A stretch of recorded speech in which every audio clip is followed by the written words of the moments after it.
हल्ली बरेचसे लोक आपल्या पोटात होणाऱ्या दुखण्यांकडे दुर्लक्ष करतात जोपर्यंत त्यांना खरंच त्रास व्हायला लागत नाही आणि त्यांचं आयुष्य कठीण व्हायला लागतं.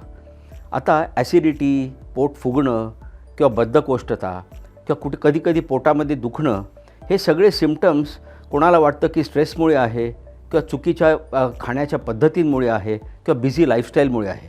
पण खरं सांगायचं झालं तर तुमचं पोट आहे ना ते तुमच्याशी सारखं बोलत असतं आणि बरेचसे जे पोटाचे जे रोग आहेत ते हळूहळू सूक्ष्म असताना चालू होत असतात आणि त्यांच्या जे सूक्ष्म ज्या साईन्स असतात त्या बरेच वेळेला आपण दुर्लक्ष करतो जोपर्यंत ते सिरियस इलनेसमध्ये डेव्हलप होत नाही. तर आता मी गेले 40 वर्ष मेडिकल प्रॅक्टिस करतो आहे आणि मी असं एकंदरीत बघितलेलं आहे की जर वेळेवर जर आपण अचूक निदान केलं आणि जर बरोबर पाहिजे तेव्हा जर आपण निदान केलं तर आपल्याला खूप फरक पडू शकतो ज्यांनी आपलं आरोग्य चांगलं राहू शकतं.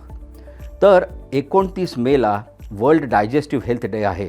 तर आम्ही रिलायन्स फाउंडेशन हॉस्पिटलच्या तर्फे मी तुम्हाला सांगतो की तुम्ही तुमच्या पोटाच्या बाबतीत थोडंसं लक्ष घाला आणि भीती वाटते म्हणून नाही, पण नीट जर लक्ष घातलं तर वेळेवर त्याच्यावर काहीतरी ॲक्शन घेता येईल. आणि म्हणून आमचं जे कमिटमेंट आहे ही रिलायन्स फाउंडेशन हॉस्पिटलचं की सगळ्यांचं हेल्थ, सगळ्यांचं जे आरोग्य आहे ते चांगलं राहावं म्हणून मी आमच्यातर्फे एक मोफत पोटाच्या विकारांचा एक हेल्थ कॅम्प किंवा हेल्थ चेकअप आता अनाऊन्स करत आहोत. आणि जर समजा एंडोस्कोपी लागली, कोलोनोस्कोपी लागली तर तीसुद्धा आम्ही डिस्काउंटेड रेट्समध्ये एका लिमिटेड पिरियडकरता ऑफर करणार आहोत. एक लक्षात घ्यायला पाहिजे की कुठलंही दुखणं हे प्रिव्हेंट करणं जास्त महत्त्वाचं असतं आणि ह्याच्याकरता तुम्ही स्वतःचं चेकअप करून घेणं फार महत्त्वाचं आहे.